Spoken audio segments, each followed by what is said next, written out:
everybody, my name is Jeremy and I wanted to do a best practice share on Ashford University writing resources.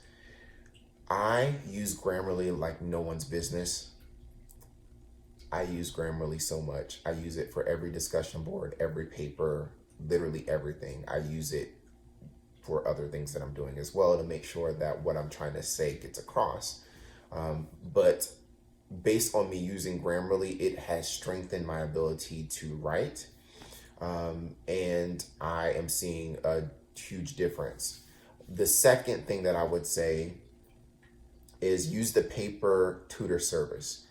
The paper tutor service says that it will get back to you within 12 to 24 hours, but literally every paper that I've submitted, which is 5 so far, they've gotten back to me within 30 minutes to an hour. Very friendly. They leave comments in the, what is that, the ledger or the edge of the paper, or you'll see it when they leave comments. And so far the comments have made sense. Sometimes I have to reread it a couple times to kind of understand what they're saying because they shorthand some things, but it's not to the point where I'm like, okay, I got to email somebody to really understand what they're saying.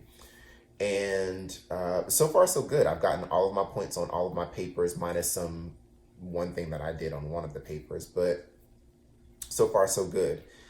For scholarly articles, I love the Writing Resource Center that Ashford University has put together. It is amazing. And it's a lot of information, but if you take your time to plan what you're writing by using the resources that are available, you'll be fine. I love the fact that they have simulations on like in-text citations, on writing papers, on different things. They have examples of writing a paper, of writing a paragraph, of in-text citations. They give you so many resources for you to use. So you really shouldn't be intimidated by writing a paper, especially if you use Grammarly and use the paper tutor. For reading scholarly articles, what I do, and I've been doing this prior to me seeing it through Ashford University, but Ashford University resources validated it. You look at the abstract first, and then you go to the conclusion. The abstract and the conclusion should help you know if this paper is going to be advantageous to you and if it will be of benefit to you in using it in your paper. If not, then you go to the next thing. So once you've read the abstract and the conclusion, then you go to the discussion, and then you go to everything else and you skim through and you scan it. And I personally do not read every single word. I do scan. I do find chunks that are related to what I'm writing, and I read that in detail, and I might read it once or twice to understand it.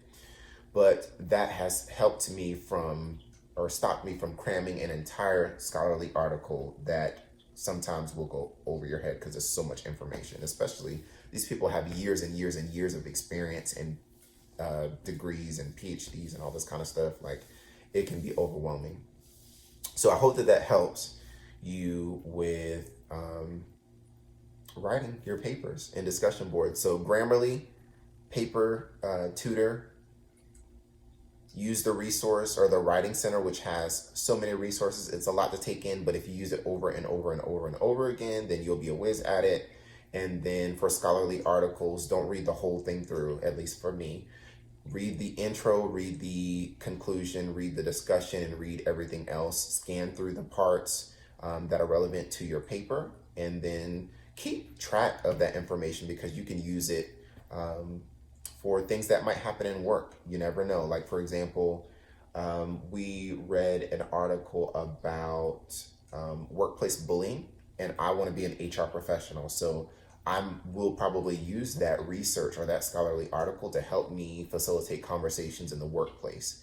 And because I'm using this information from articles that have been peer reviewed, then there's credibility to what I'm saying. And then that helps me to be a better business partner in corporate America, in HR or not in HR. So I'm excited, and I hope that you learn something, and best of luck to you. Have a great day.